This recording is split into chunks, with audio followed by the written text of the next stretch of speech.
Hello ನಮಸ್ಕಾರ. ನಾನು ನಿಮ್ಮ ಪ್ರಿಯ ಮಧುಸೂದನ್ ಮಾತಾಡ್ತಾ ಇದ್ದೀನಿ. ಟೇಸ್ಟಿ ಟೇಸ್ಟ್ ಚಾನಲ್ಗೆ ಸ್ವಾಗತ. ಇವತ್ತು ಉತ್ತರ ಕರ್ನಾಟಕ ಸ್ಟೈಲಿಯಲ್ಲಿ ಹೋಳು ಬದನೆಕಾಯಿ ಪಲ್ಯ ಯಾವ ರೀತಿ ಮಾಡೋದು ಅಂತ ತಿಳಿಸ್ಕೊಡ್ತೀನಿ ಬನ್ನಿ.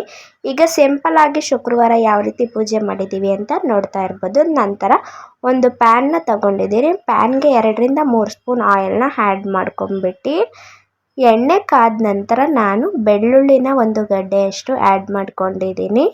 ಬೆಳ್ಳುಳ್ಳಿ ಆ್ಯಡ್ ಮಾಡ್ಕೊಂಡು ನಂತರ ನೀವು ಖಾರಕ್ಕೆ ಎಷ್ಟು ಬೇಕೋ ಅಷ್ಟು ಹಸಿಮೆಣ್ಸಿನ್ಕಾಯಿನ ಆ್ಯಡ್ ಮಾಡ್ಕೋಬೋದು. ಆ್ಯಡ್ ಮಾಡ್ಕೊಂಡು ನಂತರ 2ರಿಂದ 3 ಈರುಳ್ಳಿನ ಹೆಚ್ಚಿಟ್ಕೊಂಡಿದ್ನಲ್ಲ ಅದನ್ನು ಆ್ಯಡ್ ಮಾಡ್ಕೊಂಡಿದ್ದೀನಿ. ನಂತರ 2 ಸ್ಪೂನ್ ಜೀರಿಗೆನ ಆ್ಯಡ್ ಮಾಡ್ಕೊಂಡು ಗೋಲ್ಡನ್ ಬ್ರೌನ್ ಬರೋ ತನಕ ಚೆನ್ನಾಗಿ ಫ್ರೈ ಮಾಡ್ಕೋಬೇಕು. ಯಾಕಂದರೆ ಗೋಲ್ಡನ್ ಬ್ರೌನ್ ಬಂದರೆ ಫ್ಲೇವರು ಚೆನ್ನಾಗಿರುತ್ತೆ, ಆ ಕಾರಣಕ್ಕೋಸ್ಕರ ಚೆನ್ನಾಗಿ ಫ್ರೈ ಮಾಡ್ಕೋಬೇಕು. ನಂತರ ಗ್ಯಾಸ್ ಆಫ್ ಮಾಡ್ಕೊಳ್ಳಿ. ನಂತರ ಶೇಂಗಾ ಮತ್ತು ಹುಚ್ಚೆಳ್ಳು ರುಬ್ಬಿರ್ತೀವಲ್ಲ ಅದೇ ಜಾರ್ಗೆ ನಾನು ಒಂದು ಚಿಕ್ಕ ಸೈಜ್ದು ತೆಂಗಿನಕಾಯಿನ ಆ್ಯಡ್ ಮಾಡ್ಕೊಂಡು ರುಬ್ಬಿಟ್ಕೊಂಡಿದ್ದೀನಿ. ನಂತರ ಹುರಿದಿರ್ತೀವಲ್ಲ ಆ ಮಸಾಲನೆಲ್ಲ ಆ್ಯಡ್ ಮಾಡ್ಕೊಂಬಿಟ್ಟು ಅದ್ರ ಜೊತೆಗೆ ಸ್ವಲ್ಪ ನೀರನ್ನ ಆ್ಯಡ್ ಮಾಡ್ಕೊಂಡು ಕೊತ್ತಂಬರಿ ಸೊಪ್ಪನ್ನ ಆ್ಯಡ್ ಮಾಡ್ಕೊಂಡು ಚೆನ್ನಾಗಿ ಪೇಸ್ಟ್ ಮಾಡ್ಕೊಂಡು ಬನ್ನಿ. ನಂತರ ಇವಾಗ ಹುರಿದಿದ್ದ ಪ್ಯಾನ್ಗೆ ಮತ್ತೆ 1-2 ಸ್ಪೂನ್ ಆಯಿಲ್ನ ಆ್ಯಡ್ ಮಾಡಿಬಿಟ್ಟು ಎಣ್ಣೆ ಕಾದ ನಂತರ ನಾನು ಕರಿಬೇವು ಮತ್ತು ಸಾಸಿವೆನ ಆ್ಯಡ್ ಮಾಡ್ಕೊತಾ ಇದ್ದೀನಿ. ಇವೆರಡು ಆ್ಯಡ್ ಮಾಡ್ಕೊಂಡು ನಂತರ 1 ಗಡ್ಡೆಯಷ್ಟು ಈರುಳ್ಳಿನ ಆ್ಯಡ್ ಮಾಡ್ಕೊಂಡಿದ್ದೀನಿ. ಈರುಳ್ಳಿ ಚೆನ್ನಾಗಿ ಫ್ರೈ ಆಗಬೇಕು, ಇಲ್ಲ ಬಾಯಿಗೆ ಸಿಗ್ತಾ ಇರುತ್ತೆ, ಆ ಕಾರಣಕ್ಕೋಸ್ಕರ ಈರುಳ್ಳಿ ಫ್ರೈ ಆದ ನಂತರ ನಾನು 1/2 ಸ್ಪೂನಷ್ಟು ಅರಶಿನ ಪುಡಿನ ಆ್ಯಡ್ ಮಾಡ್ಕೊಂಡಿದ್ದೀನಿ.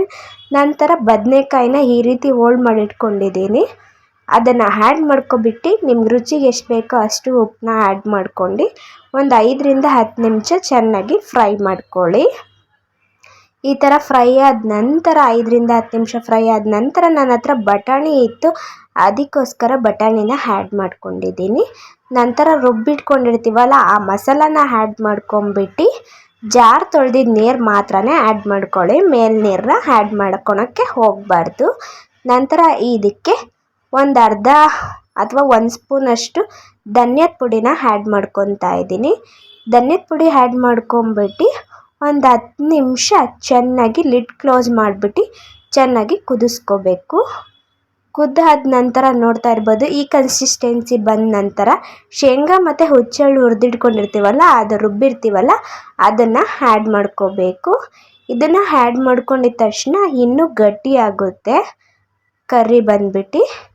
ಈ ರೀತಿ ಆ್ಯಡ್ ಮಾಡ್ಕೊಂಡಿದ್ದೀನಿ.